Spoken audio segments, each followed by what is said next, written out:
ఇంటి ఏమైంది? టీటీ సూదేపి ఏం కాదు తీసవక్కనే కదా కూర్చింది. ఏం కాదంటవా?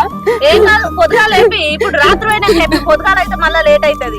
ఈయనకి ఇంత నొప్పి పడుతుంటే నా పానం ఆగుతలేదు. కాదక్క అంటే మాట అంటావు పొద్దుటి నుండి ఆయన దొరుకుతుంది ఇప్పుడు ఏడు పడుతుంది ఎట్లా అనుకోవాలి చెప్పు నిన్ను. అట్లా కాదే, ఆయనకు నేను నాకు ఆయన తప్ప ఎవరున్నారు?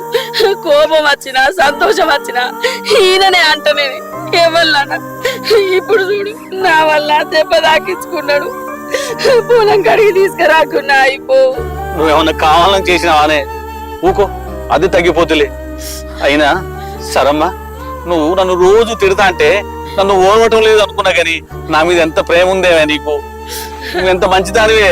పొద్దుగాటి నుండి ఆ ముసలి ఓర్తలేదు అనుకున్నాం గాని దానికి ఇంత ప్రేమ ఉందని మనకు తెలియకపోయి వీళ్ళని చూసి ఇవాళ రేపు లొల్లు పెట్టుకునే వాళ్ళందరూ కొంచెం సిగ్గు మానాలు తెచ్చుకొని మంచిగా ఉండాలి. అవునరా చెల్లె, పొద్దుగాలర్సంది ముసల్ది తిడతా ఉంటే ఓర్తలేదు అనుకున్నాం కానీ ఎక్కడ కోపం ఉంటుందో అక్కడనే ప్రేమ ఉంటుందని మళ్ళా చూపెట్టింది ముసలి. ఔరదాసు నువ్వు చెప్పింది నిజమే. పెళ్ళ మొగులు అంటే వీళ్ళ లెక్క ఉండాలి. పాయ ఇంటికి పోదాం, నాటేసు లేదు ఏం లేదు. ఆ తర్వాత రేపు పెళ్లి వేసుకుందాం. బావా పొలం నాటేసి లేదు కదా కళ్ళు కూడా తీసుకురావా? ఏ పోరు